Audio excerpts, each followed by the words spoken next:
Everyone loves to grow chemical-free fruits and vegetables in their home. But growing plants from seeds is not an easy task for everyone because you have to consider many climatic factors that supports the growth of seedling from seeds and some other that reduces the growth of seedlings from seeds. That's why you have to consider all these criteria if you have decided to start a planting season in your home. Hi, welcome to Trust Basket. I'm Kirti. In our Grow with Trust initiative, we are introducing the seed to harvest concept for urban gardeners, where we will be covering all the concepts that are important to grow our plant from seed. We are going to cover all the growth stages from seed sowing to the harvesting of plants.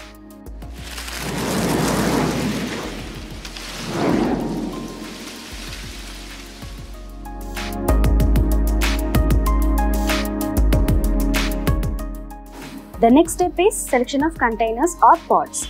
In pots, there are different kinds are available in the market like plastic pots, polythene grow bags, metal pots, concrete and wooden pots. So when you go for selection of containers, make sure to invest in good quality and durable pots that can even help your plants to grow well.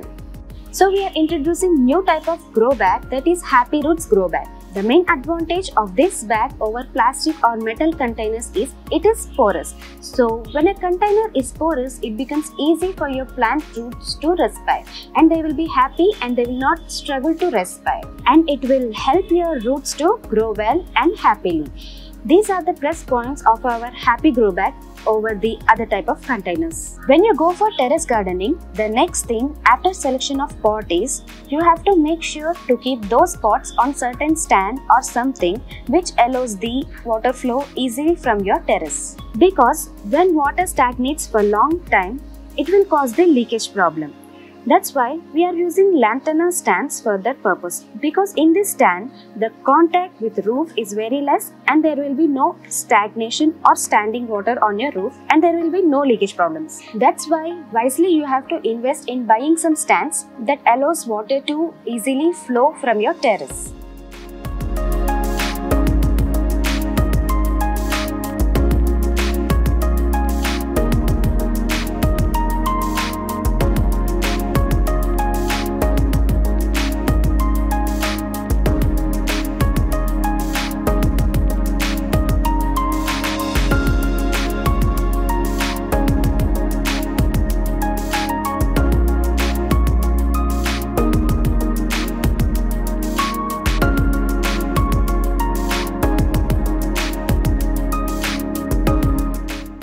So like lettuce, here also we are sowing basil seeds in distance, because when basil plants grow, they develop lateral branches. So they do need some space to grow and spread their branches. So we need to sow them distantly to get a better harvest. So I just dropped 2 to 3 seeds at every point and covering the seeds. And the next step is watering. Here I'm watering them daily.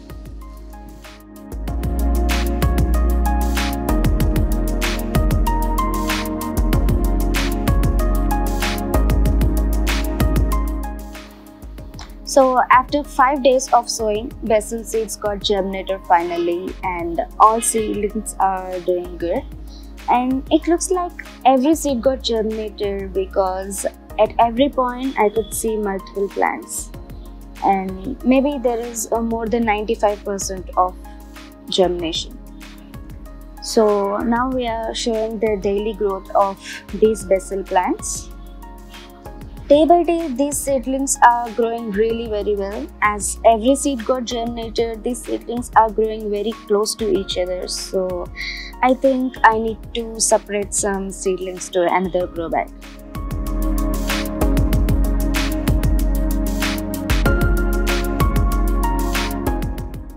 Today I will give update on thinning out of basil. So let's begin the process. So here you are seeing 1 week old basil seedlings. All these seedlings are really growing very well, but we need to separate few seedlings. We can call this process as thinning. By doing this, seedlings do not compete for light, water and minerals, and they grow with good amount of all these essentials. Not only in case of seedlings, Thinning can be performed on many plant parts like leaves, branches, fruits and flowers as well. Actually, what I mean is removal of anything weak, poor or any excess plant parts can be called thinning. I kept the potting media dry because it will be helpful for me to plant seedlings. If the growing media is wet, plant roots get pressed, so I prefer keeping the potting media dry. So you can also follow this, just water them after planting all seedlings. So now I have removed all the excess seedlings. So now this is how our grow bag looks after thinning out. As I'm growing basil plants on terrace, I'm watering them daily because on terrace these young seedlings will be experiencing sunlight throughout the day, so there will be a continuous loss of moisture from both leaves and soil. So we need to water them daily if you are growing plants on terrace. So here you can see all these plants are growing very good, but I can see apical dominance here. Apical dominance is nothing but inhibition of outgrowth of lateral shoots by the main shoot. So now I'm going to do pinching of these basil plants. So pinching means just removing the tip of these plants. So when you remove this tip of plants, the hormone that is present at the tip of main shoot is auxin will be removed so that the lower dormant lateral roots will develop. By this, the buds that are present between leaf stalks and stems also produce shoots, and eventually your plant looks bushier in few days. So I will show you how to pinch basil plants now. So let's begin the process.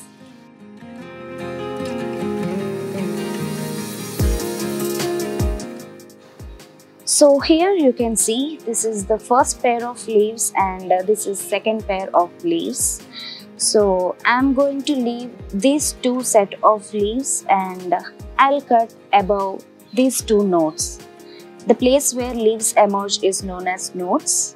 So leaving two nodes, I'm going to give a cut above them. So you can use either scissors or secateurs to cut it. So now I have cut the stem. If you can see, there are already two branches developing from here.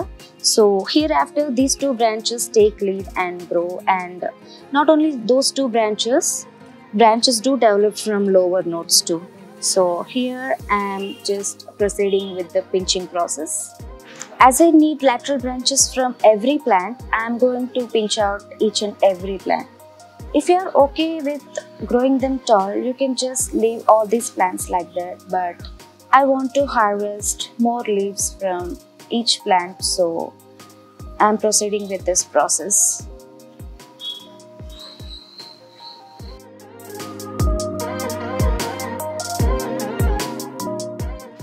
These are the cuttings of basil plants. You can use them in salads or else you can use these cuttings for planting as well. So they will grow into a new plant. So this is the pinching of basil plants. Now it's been 1 week since I pinched off the basil plants. You can see the lateral branches. All the branches are growing good. Actually, lateral branches developed from every plant. So now these plants are looking little bushy than before. If you can see here, there are holes on some leaves. This happens due to pest infestations. As basil is an aromatic plant, it attracts many kind of pests like aphids, slugs, Japanese beetles, whiteflies, spider mites, etc. So we need to be very careful to protect our plants from all these pests. Sometimes we can also see white lines on basil leaves like we see it in tomato plants. This happens mainly because leaf miners. We need to treat all these pests organically. So I prefer neem oil to destroy all these pests because neem oil is completely organic and it acts as both ovicide and larvicide, so that not only the adult stages of pests, Eggs and larval stages of pests will also be destroyed. Soon all these basil plants will come to harvesting stage, so until then we need to look after these plants carefully.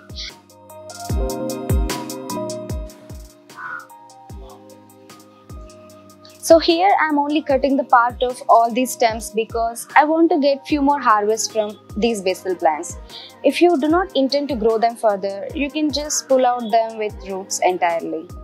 So basil leaves are absolutely healthy. You can add these leaves in your salads, soups and chutneys. So for today, this is the harvest.